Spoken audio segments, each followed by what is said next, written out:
ընդդիմության այս հարցի վերաբերյալ բարձրացած աղմուկի ֆոնին կարծում եմ, որ պետք է մի փոքր հստակեցվի, թե ինչ է քննարկվում եւ ինչ տեղի ունեցավ։ Ըստ էության քննարկվում է մի օրենքի նախագիծ, որով խափանվում է դիտորդական առաքելությունների անվան քողի ներքո քաղաքական միավորների մուտքը ընտրատեղամասեր, որտեղ վերջիններս ենթադրաբար ոչ թե ընտրական գործընթացների վերահսկողություն պետք է իրականացնեն, այլ քաղաքական ուղղորդումներ եւ այլ եւ այլ։ Եվ ահա այս պարզ նախագծի քննարկման համատեքստում մեր ընդդիմությունը հերթական անգամ որոշում է կայացնում լքել այս դահլիճը եւ ինչն է տարօրինակ եւ զարմանալի, երբ պարոն Մինասյանը մոտենում է այս ամբիոնին, սկզբում ասում են, որ մենք դեմ ենք, որ արտահերթ կարգով այս հարցը քննարկվի, քիչ անց ես կմոտենամ այս ամբիոնից եւ կներկայացնեմ, թե բովանդակային ինչի հետ խնդիր ունենք։ 2 րոպե մոտավորապես հետո մոտենում է այս ամբիոնին եւ որևէ բովանդակային անդրադարձ քննարկվող հարցին չի ներկայացնում, ընդհանրապես ասում է մոտավորապես հետեւյալը, որ սա մի նախագիծ է, որով մենք, այսինքն մեր իշխանությունը պատրաստվում է ընտրակեղծիքները հետագա մեր կողմից կազմակերպել եւ այդ ընտրակեղծիքները օրինականացնել, մի ընդդիմություն, որը երբևէ մեր կողմից կազմակերպված որևէ ընտրություն, եթե չեմ սխալվում, չի վիճարկել, խոսում է սրա մասին եւ հեռանում է։ Ես կարծում եմ, որ սա կարելի է բնութագրել այս քայլը որպես հեռացող ընդդիմության մանիֆեստ եւ խորհուրդ եմ տալի եւ կոչ եմ անում մեր ընդդիմությանը այլևս չվերադառնալ այս դահլիճ եւ մնալ հեռացած այս դահլիճից առհավետ։ Շնորհակալություն։ Շնորհակալություն Վահագն Ալեքսանյան։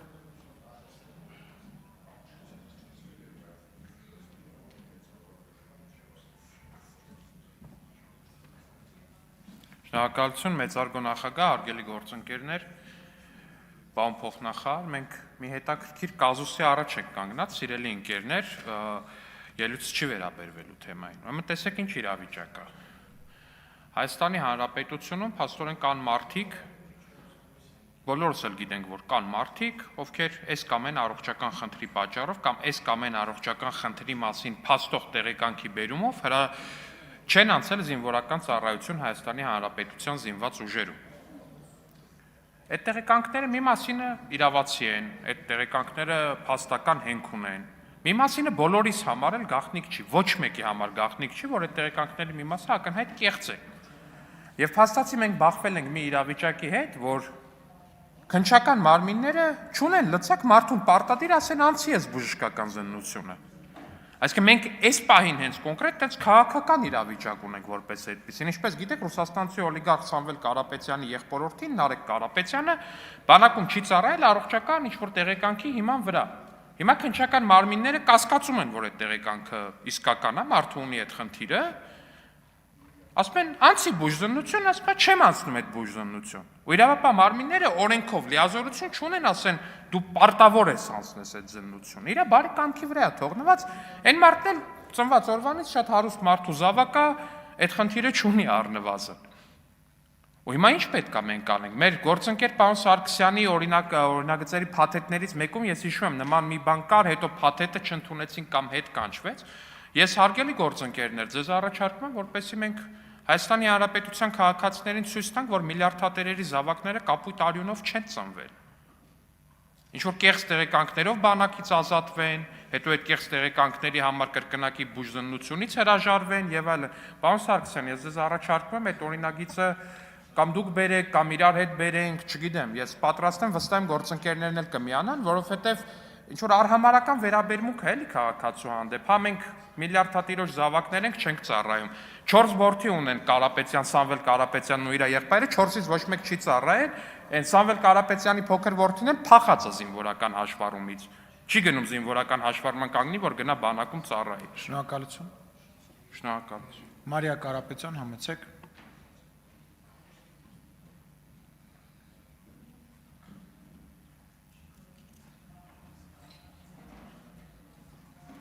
Շնորհակալ եմ մեծարգո նախագահ, ինչ որ մեկը հաշվել է, Արծվիկ Մինասյանը քանի սուտ խոսեց իր 15 րոպեանոց ճեպազրույցում։ Ես առանձնացրեցի 3-ը, դա մոտավորապես ինչ անում 12 սուտ ժամում արագություն Ղարաբաղցի պարոն Մինասյանը Սուտ համար առաջին իհարկե դա շատ վայրկյանների կյանք ունեցավ, քանի որ այժմ նախագահը հրապարակեց այն դրվագը, որում խորհրդի քննարկումներ ընթանում, պարոն Մինասյանը պնդեց, որ մենք հաշվի չենք առնում Վենետիկի հանձնաժողովի կարծիքը, ավելին կամահրական խոսք է ասել այժմ նախագահը այդ առնչությամբ, մինչդեռ հրապարակումից ակնհայտ է դառնում, որ ազգային ժողովի նախագահը ասում է, որ ազգային ժողովի խորհուրդը բովանդակային քննարկում օրենքների չի իրականացնում, քանի որ այդտեղ չենք մենք եւ հետեւաբար խորհուրդը ընդհանրապես հաստատում է օրակարգը առաջարկում Վենետիկի հանձնաժողովի կարծիքի մասին խոսել այստեղից, բայց սա իհարկե ձեռնտու չէ ընդդիմությանը եւ նրանք ուրեմն ասուլիս են տալիս, որի ժամանակ ավելի ամբռնազբոսիկ կարող են շարունակել ստերի հաղթարշավը։ Երկրորդ սուտ Պարոն Մինասյանը ասում է, որ մեր օրինագծով, եթե քաղաքական թափանցիկության պահանջը կատարելուց հետո բացահայտվի, որ դիտորդական առաքելությունների ֆինանսավորումը գալիս է քաղաքական աղբյուրներից, նա ձևակերպում է այսպես, որ եթե մի հեռավոր կապ լինի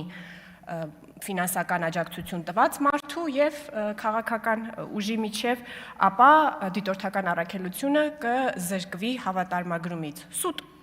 ակնհայտորեն սուտ նա նույնիսկ օրինակ է բերում, որ ինքը կարող է փորձել հավատարմագրումից զրկման հիմքեր ստեղծել,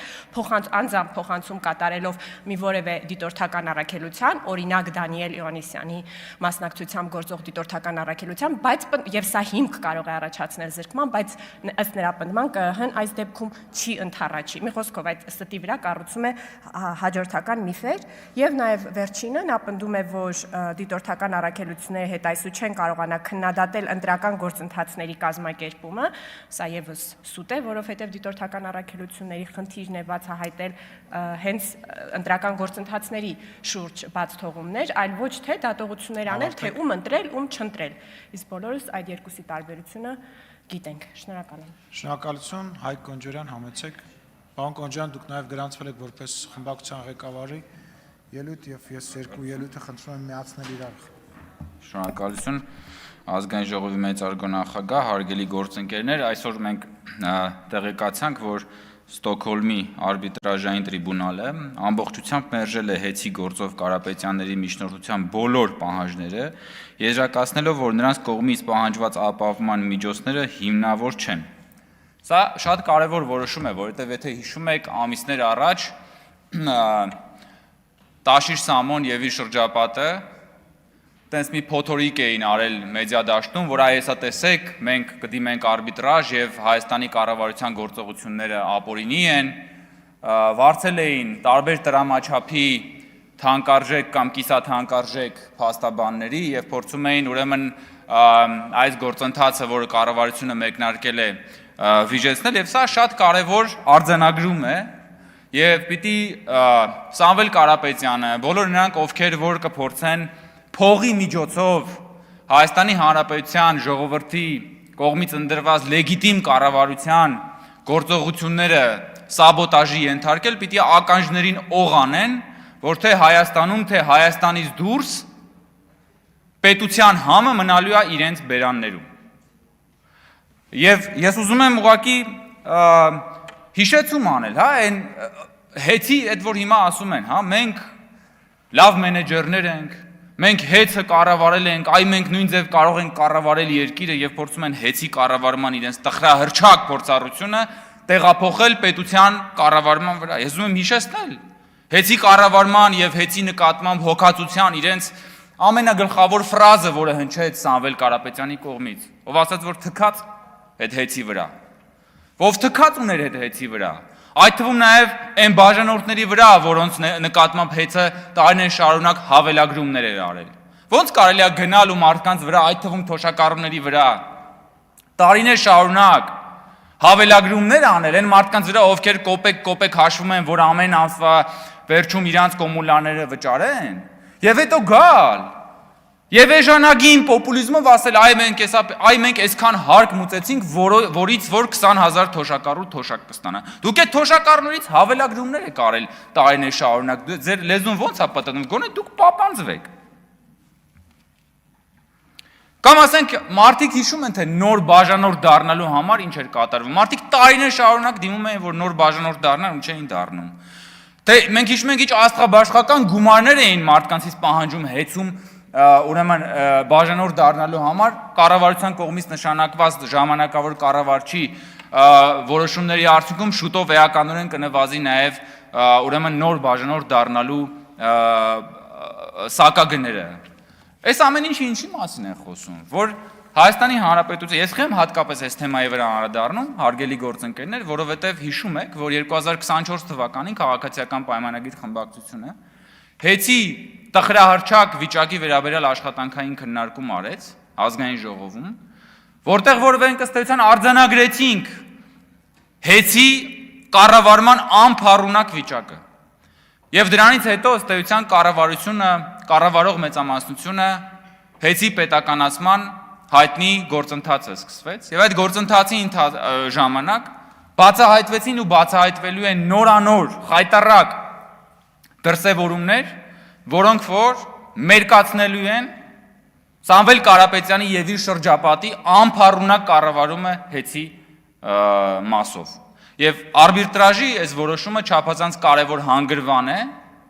որովհետև այն մարդիկ, ովքեր որ փորձում էին մեր հանրությանը մոլորեցնել, որ այ տեսեք, հիմա մենք միջազգային ատյաններում կգնանք, սա կանենք, նա կանենք եւ այլն, միջազգային ատյաններում եւս նրանք արժանացան համապատասխան գնահատական։ Այս գործընթացը լինելու է շարունակական եւ բոլորը պատասխան են տալու իրենց արածների համար։ Շնորհակալություն։ Շնորհակալություն։ Մտքերի փոխանակությունն ավարտվեց, խնդրում եմ ուշադիր տեղի ունենում քվեարկություն։ Եզրափակիչ համեցեք։ Տիկին Ջուլակյան, այսօր սա ձեր վրա է մնացել։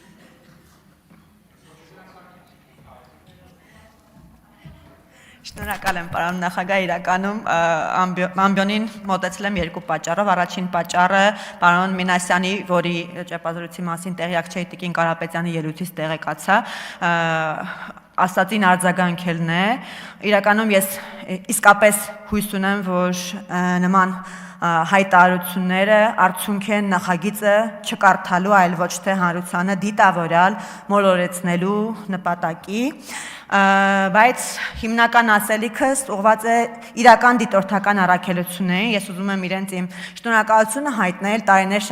շարունակ իրենց կատարած անխոնջ աշխատանքի համար, որոնք ավելի քան 10 տարի անխոնջ կերպով դիտարկում են Հայաստանի Հանրապետության ընտրությունները, բացահայտում են այդ ընտրական գործընթացներում խախտումները արձանագրված, դրանց վերաբերյալ բողոքարկումներ են ներկայացնում, օրենսդրական բացեր են բացահայտում, դրանց վերաբերյալ օրենսդրական առաջարկներ են ներկայացնում։ Բոլորիդ շնորհակալություն եմ հայտնում, հարգելի գործընկերներ, նույնիսկ եւ առավել եւս նրա համար եւ այն դեպքում, երբ ձեր կողմից արձանագրված խախտումները արած է լինում քաղաքացիական պայմանագիր կուսակցությունը, մեզ համար շատ կարեւոր է ձեր աշխատանքը, որովհետեւ դա հնարավորություն է տալիս շտկել մեր գործողությունները, ինչպես նաեւ շտկել օրենսդրությունը։ Շնորհակալ եմ։ Շնորհակալություն։ Քվեարկություն։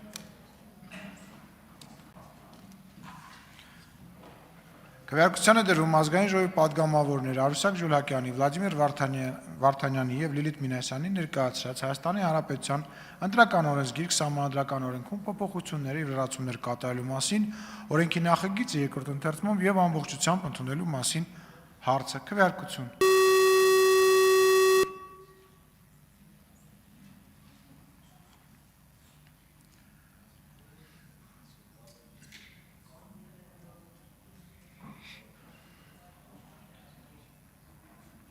Կողմ 66 դեմ 2 ձեռնպահ 0 որոշում ընդունվել է։